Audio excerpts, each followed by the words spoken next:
மீண்டும் கலவர பூமியான மணிப்பூர். இந்த வருஷம் அதாவது 2026 ஏப்ரல் 7ஆம் தேதி பிஷ்ணுபூர்ங்கிற மாவட்டத்துல குண்டு வெடிப்புல 2 சிறுவர்கள் உயிரிழந்திருக்கிறாங்க. இதனால மறுபடியும் மணிப்பூர்ல பயங்கரமான கலவரம் தொடங்கியிருக்கு. 2023 மே மாசம் தொடங்கின கலவரம் இப்ப வரைக்கும் தொடர்கதையாகிறதுக்கு காரணம் என்ன? இந்த கலவரத்துக்கு பின்னாடி இருக்கக்கூடிய அந்த நபர்கள் யார்? எதனால இந்த கலவரம் இப்படி தொடர்ச்சியா நடக்குது? எப்பதான் இதுக்கு முற்றுப்புள்ளி வைக்கப்படும்? இந்த எல்லா கேள்விகளுக்கான விடைய இந்த வீடியோல பாத்திரலாம்.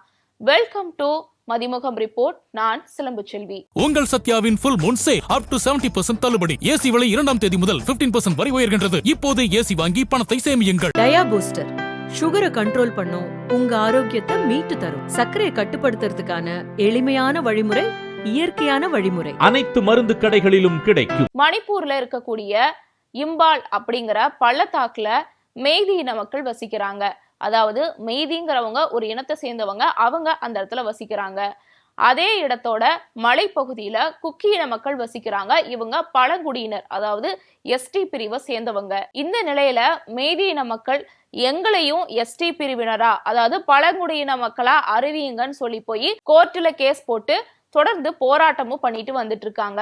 இது குக்கியின மக்களுக்கு தெரிய வரவே அவங்களும் இன்னொரு சைடு அவங்கள பழங்குடியின மக்களா அறிவிக்க கூடாதுன்னு சொல்லி போராட்டம் பண்ணிருக்காங்க.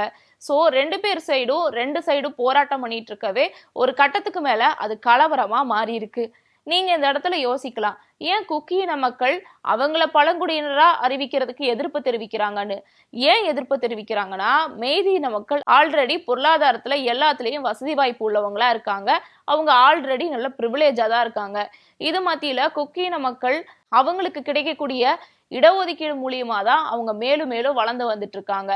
சோ ஆல்ரெடி பிரிவிலேஜா இருக்கவங்கள பழங்குடியினரா அறிவிச்சு அவங்களுக்கு இடஒதுக்கீடு எல்லாமே கிடைக்கப்பட்டுச்சுன்னா அவங்க என்ன பண்ணுவாங்க, இன்னும் மேல வளர்றதையே கடந்து அங்க அவங்க ஆளுமையாவும் இருக்காங்க, அவங்கதான் அங்க மெஜாரிட்டியாவும் இருக்காங்க.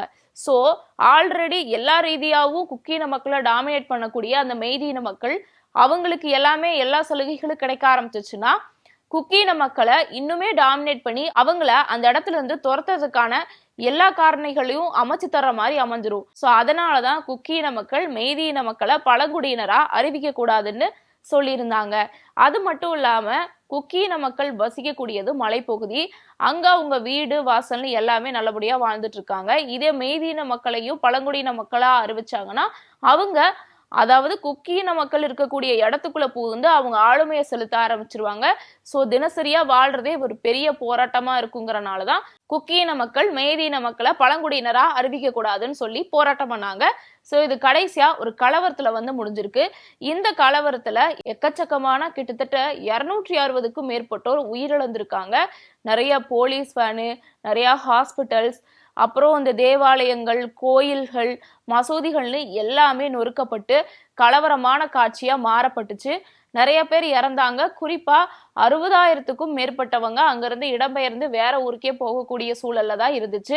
அகதி மக்களா வேற ஊருக்கு போகக்கூடிய நிலையில இந்த கலவரம் அவங்கள தள்ளப்பட்டுச்சு. இந்த கலவரம் கிட்டத்தட்ட இப்போ கணக்கு போட்டா ஒரு 2 வருஷத்துக்கு மேல நடந்துட்டு தான் இருக்கு. இந்த கலவரத்துல இவ்வளோ பெரிய அசம்பாவிதங்கள் நடந்துச்சுன்னா அந்த இடத்துல அப்ப என்ன ஆட்சி இருக்குன்னு உங்களுக்கு தோணலாம். அப்ப ரூலிங்ல இருந்தது பாஜக ஆட்சி தான். பாஜகவை சேர்ந்த பிரேம் சிங் என்பவர் அப்ப மணிப்பூரோட முதல்வரா இருந்தாரு. அது மட்டும் இல்லாம பிரேம் சிங்கை பொறுத்த வரைக்கும் இவரும் ஒரு மெய்தி இன மக்கள் அப்படிங்கறனால மெய்தி இன மக்கள் தங்களை பழங்குடியினரா அறிவிக்க சொன்னதுக்கு அவரும் மறைமுகமா ஆதரவு தெரிவிச்சாருன்னு பல இடங்கள்லயும் பல செய்திகள் வெளியாச்சு. அது மட்டும் இல்லாம இந்த கலவரத்துக்கு பின்னாடி முதல்வருக்கு பங்குண்டுங்கிற மாதிரியான செய்தியும் வெளியாச்சு.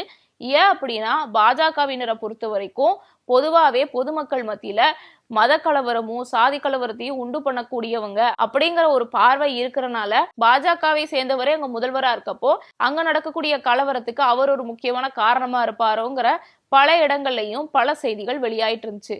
சோ இப்படி ஒரு மோசமான சூழல் போயிட்டு இருக்கப்ப அவரே என்ன பண்ணாருன்னா, என்னால சரியா நிர்வாகம் பண்ண முடியலன்னு சொல்லிட்டு தன்னோட முதல்வர் பதவியை ராஜினாமா பண்ணிட்டாரு. அதுக்கப்புறம் மணிப்பூர்ல கொஞ்ச நாளைக்கு குடியரசுத் தலைவர் ஆட்சி அமலுக்கு வந்துச்சு. இந்த ஆட்சியும் கண்டினியூஸா போகும்னு பார்த்தா அதை அப்படியே ஸ்டாப் பண்ணி இப்ப மறுபடியும் ஒரு முதல்வரா அறிவிச்சிருக்காங்க. அவரு எந்த கட்சியை சேர்ந்தவனா, அவரும் பாஜக கட்சியை சேர்ந்தவர் தான். அவரோட பேர் என்னன்னா யும்னம் ஹெம்சந்த் சிங். என்பவர் தான் இப்போ மணிப்பூரோட முதல்வரா அறிவிக்கப்பட்டிருக்காரு. அவரை ஆளுநர் அவர்கள் பதவி ஏற்று வச்சிருக்காரு. சோ பிஜேபி ஆட்சியில இருக்கப்பதான் அந்த கலவரம் ஸ்டார்ட் ஆச்சு.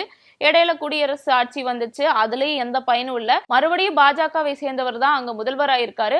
ஆனா அவரு முதல்வராகியுமே இன்னுமே கலவரம் கட்டுக்குள்ள வரல. ஏன் அப்படின்னா அப்ப சொன்ன மாதிரி கலவரத்துக்கு பேர் போனவங்க தான் பாஜகன்னு ஒரு பேசுபொருள் இருக்கிறதுனால அவங்க எப்படி இந்த கலவரத்தை கட்டுப்படுத்துவாங்க, அவங்களுக்கு அதெல்லாம் தெரியாதுங்கிற ஒரு பெரிய விமர்சனமும் பாஜக மேல இருந்துட்டு தான் இருக்கு. குறிப்பா இப்ப இருக்கக்கூடிய மணிப்பூர் கவர்மெண்ட் மேலேயே இருந்துட்டு தான் இருக்கு.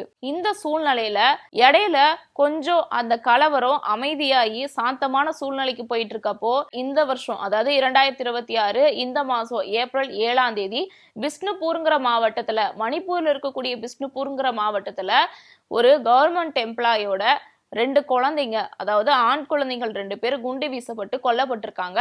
சோ இதனால மறுபடியும் மணிப்பூர் பயங்கர கலவரமான பூமியா மாறப்பட்டிருக்கு. ஊரடங்கு போடப்பட்டிருக்கு, காவல்துறையினர் குவிக்கப்பட்டிருக்காங்க, மக்கள் யாரும் வெளியே வரல, போராட்டங்கள் ஆர்ப்பாட்டங்கள் நடந்துட்டு இருக்கு. இதுக்கு காரணம் யாரும், அவங்களை கைது பண்ணுங்கன்னு எல்லாருமே ப்ரொடெஸ்ட் பண்ணிட்டு இருக்காங்க. சோ மறுபடியும் இது மிகப்பெரிய கலவரத்தை நோக்கி கொண்டு போகுமாங்கிறது கேள்விக்குறியான விஷயம்தான். மணிப்பூர்ல நடக்கக்கூடிய கலவரம் இன்னும் அமைதியாகாத நிலையில இருக்கும்போது மோடி அவர்கள் அதை கண்டுகொள்ளாம இருக்கிறதும் மிகப்பெரிய விமர்சனத்துக்கு உள்ளாக்கப்பட்டுட்டு தான் வந்துட்டு இருக்கு.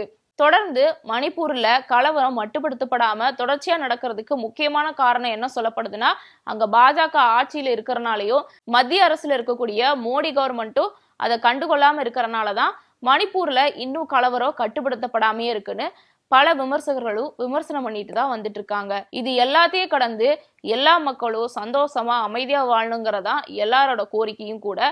சோ மணிப்பூரோட கலவரம் முடிவுக்கு வந்து எல்லாருமே ஒத்துமையா வாழணும், எல்லாருக்குமே எல்லாவும் கிடைக்கணுங்கிறதா பொதுமக்களோட பார்வையா இருக்கு. இந்த பிரச்சனையை பத்தி நீங்க என்ன நினைக்கிறீங்கன்னு மறக்காம கமெண்ட்ல சொல்லுங்க.